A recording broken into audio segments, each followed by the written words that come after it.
Hi there, my name is Thomas. I'm from Investment Excel, a site where you can download material and supporting material in Excel for topics within finance and economics. This session today is about pricing European options, and we will do that with the famous Black-Scholes formula, and we will do it with the Monte Carlo technique.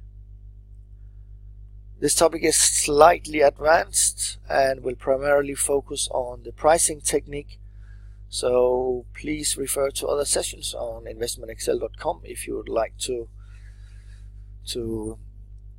see a little bit more about option structure in more general. Alright, let's move on. Okay, we will start by pricing a European call option without dividends with the help of the Black-Scholes formula. So, input needed are here, the formula is here. And the formula that we are going to use is the upper formula, the first formula here, perhaps the most famous of them all, of all option formulas. So the little c here is for call and the little p down here is for put.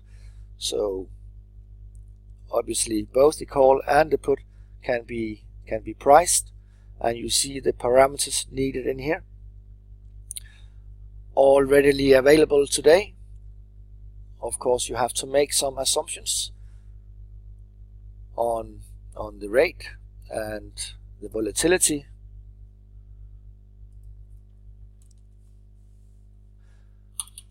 But let's see the input in the table. First we have to type in S down here, and S is the observed price of the underlying in the contract stock today. And this price is essentially the kickoff price for the underlying stochastic process governing the stock price. I'll come back to that. Then we have the exercise on which we have to evaluate ultimately the call option at maturity. We are in the European world now, so we have to look at the cash flows at maturity. Volatility is a parameter that governs the stochastic behavior in the process of the underlying stock, and this process, as you might know, is a geometric Brownian process that has some nice features. Among them is normality, and we also have uncorrelated returns between periods.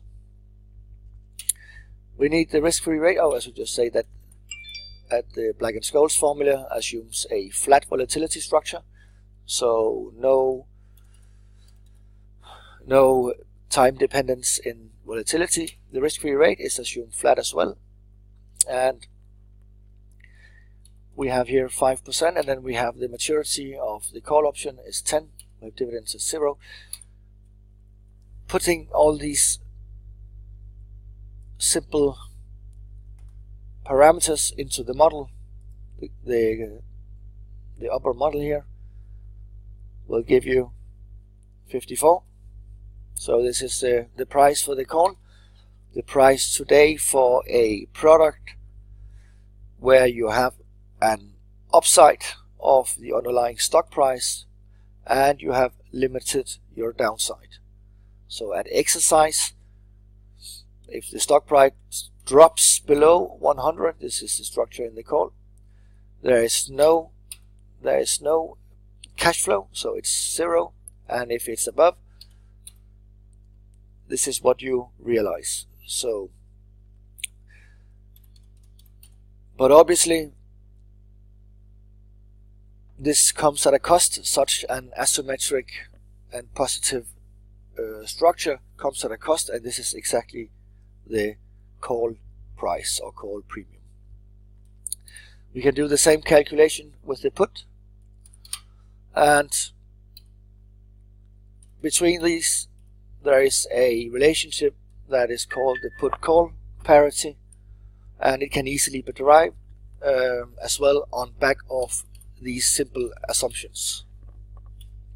Now let's look a little bit more into the detail of the Black-Scholes model, and we will do that when we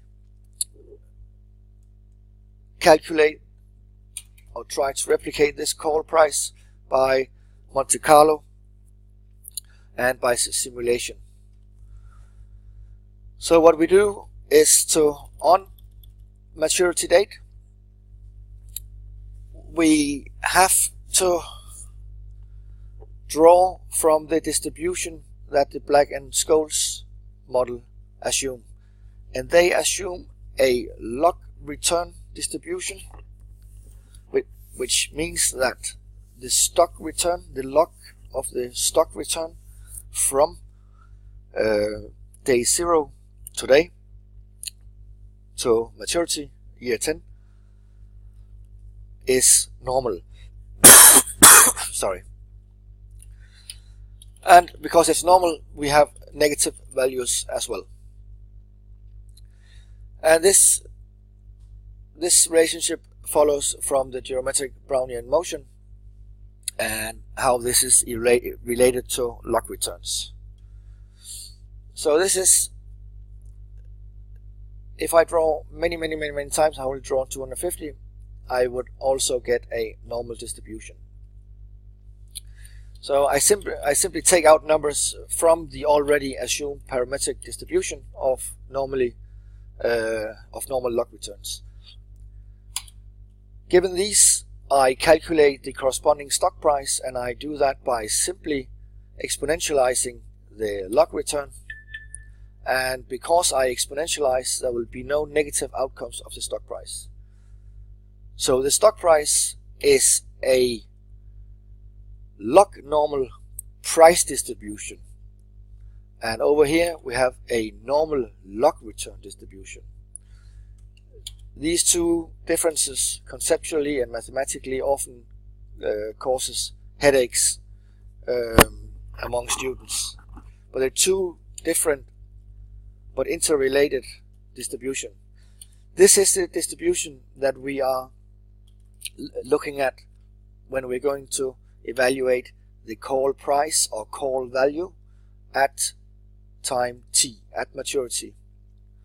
So we set up the call structure, the maximum of 0, you can never lose more than 0, and the difference between the stock price and the exercise price. This is also the intrinsic value, because there are no other parameters in here like discounting or volatility. This is just the inner price, and we do that for all simulations. And we get a price, an average call price. This is what we do with how we use Monte Carlo. We take the average, and now comes the funny part, because now we have to find the price of the call today. We have the price at year 10, we need to find the price today, and which discount rate should we use. In the Black-Scholes, they use the risk-free rate,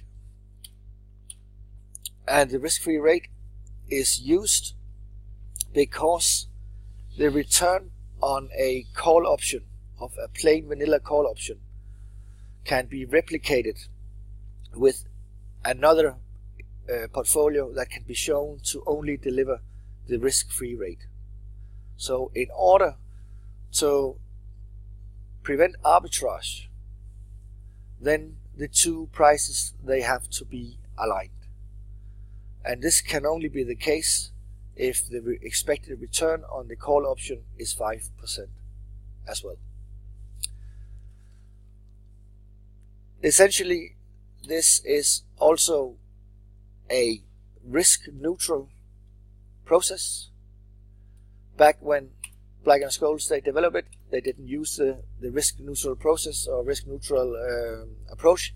It was first developed later, but it boils down to the same. But in their approach, they used the replication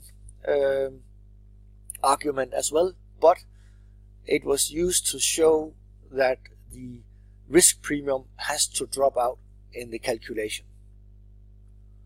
And when this is the case, when we try to model, to make the stochastic model where we build a process to govern the dynamics over time, the drift has to be the risk-free rate. Only when the drift is the risk-free rate can we make sure that the expected return, in this case because it's a continuous setup, the expected instant return is the risk-free rate.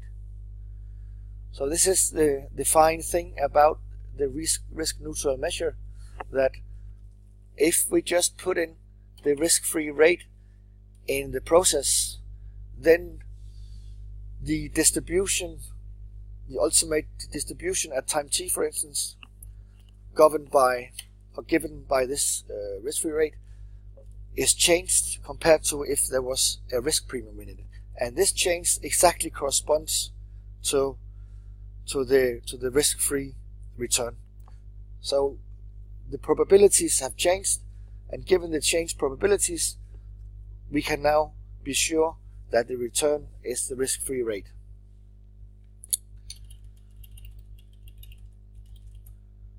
Here we see the price, it's 54.7, and the Black-Scholes price is 54.01.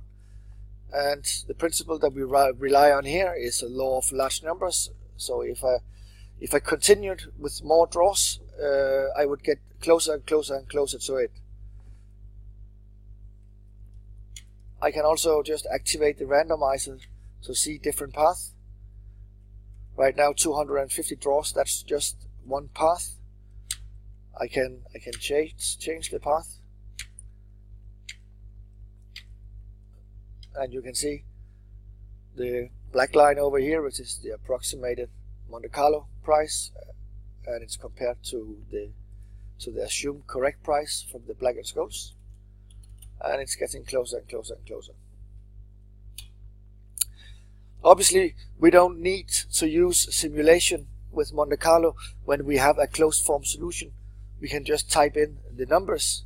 Simulation is a waste of time, but it's a good illustration how to use Monte Carlo. And when we price more sophisticated options, for instance with path dependency, then we cannot readily rely on closed form distribution and closed form solutions. Then we have to use this instrument, or this instrument of Monte Carlo, or at least spend many months, if it is possible, to calculate or building a mathematical model to capture the multivariate distribution. Alright, this was a little bit about pricing European call option, given both the Black-Scholes and given the Monte Carlo. You can of course go in yourself and just try to price the put call by just